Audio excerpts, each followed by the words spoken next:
चलिए आज हम खान सर के हालिया इंटरव्यू को डिकोड करते हैं और समझते हैं कि ये वैश्विक शक्ति का खेल आखिर चलता कैसे है। तो शुरुआत करते हैं इस एक बेहद जरूरी सवाल से जो खान सर ने उठाया था। आखिर ऐसा क्या है अमेरिका के पास? ना तो वो जमीन के मामले में सबसे बड़ा है, ना ही आबादी में, फिर भी पूरी दुनिया उसकी सुनती है, क्यों? तो इस पूरे दबदबे की इसकी नींव कहाँ है? खान सर के हिसाब से अमेरिकन पावर के कुछ बहुत ही बेसिक लेकिन मजबूत पिलर्स हैं। देखिए, अमेरिका को ना शुरू से ही कुछ ऐसे नेचुरल एडवांटेज मिले जो किसी और को नहीं। एक तो इसका भूगोल, मतलब इसकी लोकेशन ही ऐसी है कि दुश्मनों से नेचुरली बचा हुआ है। दूसरा, सोचिए, एरिया भारत से 3 गुना बड़ा और आबादी सिर्फ 35 करोड़, मतलब रिसोर्सेज भरपूर हैं। और सबसे जरूरी बात, ये दुनिया भर के जो क्रीम लोग हैं ना, सबसे बेस्ट टैलेंट उन्हें अपनी तरफ खींच लेता है। और यही चीज इसकी ग्रोथ को रॉकेट की स्पीड देती है। और यहीं पर आती है सबसे अहम बात। जैसा कि खान सर कहते हैं, नेचुरल फायदे तो मिल गए, ठीक है, लेकिन उन्होंने अपना पूरा पॉलिटिकल सिस्टम ही ऐसा डिजाइन किया कि इन फायदों का पूरा इस्तेमाल हो सके और उन्हें प्रोटेक्ट भी किया जा सके। अच्छा, तो नींव की बात तो समझ आ गई, लेकिन सिर्फ अच्छे भूगोल और कम आबादी से तो कोई सुपर पावर बन नहीं जाता है ना। तो अब सवाल ये उठता है कि अमेरिका पूरी दुनिया से अपनी बात मनवाने के लिए आखिर करता क्या है, कौन सी टूल्स इस्तेमाल करता है? तो अमेरिका ये सब कैसे करता है?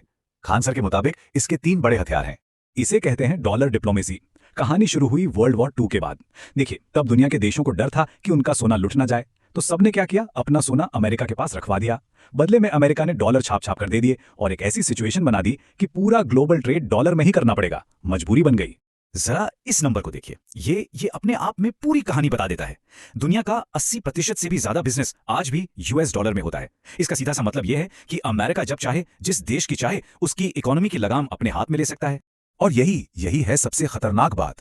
खान सर कहते हैं कि अगर कोई देश इस डॉलर की बादशाहत को चैलेंज करने की हिम्मत करता है तो अमेरिका उसे सबक सिखाने के लिए तैयार बैठा है, चाहे डायरेक्टली या इनडायरेक्टली।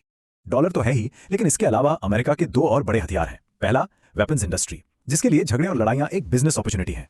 और दूसरा, सोशल मीडिया पर कंट्रोल। फेसबुक, ट्विटर, इनके जरिए वो ये डिसाइड करता है कि दुनिया क्या सोचेगी, क्या बात करेगी, पूरा नैरेटिव कंट्रोल। तो अब हम इस एनालिसिस के सबसे कंट्रोवर्शियल, सबसे कह सकते हैं अंधेरे हिस्से की तरफ बढ़ रहे हैं। यहां बात होगी उन गुप्त तरीकों की जिनका जिक्र सोर्स मटेरियल में किया गया है।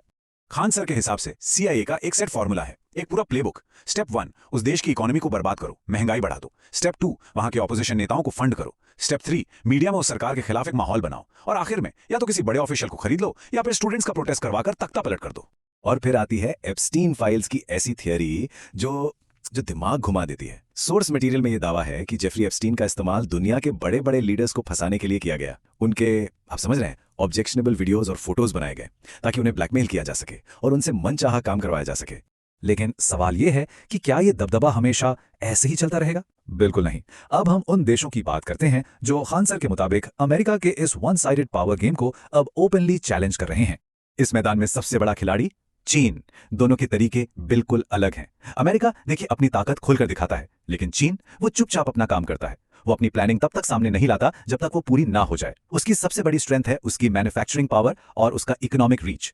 चीन के अलावा रूस के पुतिन भी एक बहुत बड़ी चुनौती हैं जो सीधे सीधे अमेरिका से टक्कर लेते हैं। और साथ ही ब्रिक्स देश, ब्राजील, रूस, इंडिया, चीन और साउथ अफ्रीका, ये सब मिलकर एक नई करेंसी पर काम कर रहे हैं। अगर ये सफल हो गया ना, तो ये डॉलर की बादशाहत पर सीधा हमला होगा। तो इस पूरी ग्लोबल पावर स्ट्रगल में, इस शतरंज के बिसात पर अपना भारत कहां खड़ा है? खान सर के मुताबिक इंडिया की पोजीशन बहुत ही यूनिक और कहीं ना कहीं बहुत नाजुक है। देखिए, भारत के लिए ये एक तरह से रस्सी पर चलने जैसा है। हम अपनी जरूरतों के लिए अमेरिका, रूस और चीन तीनों पर डिपेंड करते हैं।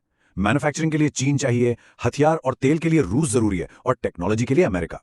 इसलिए भारत को हर किसी के साथ एक बैलेंस बनाकर चलना पड़ता है। और ये एक लाइन खान सर की भारत की पूरी फॉरेन पॉलिसी की डिलेमा को आसानी से समझा देती है। हम किसी से डरते नहीं हैं, लेकिन सच ये भी है कि हम किसी को डरा पाने की स्थिति में भी नहीं हैं।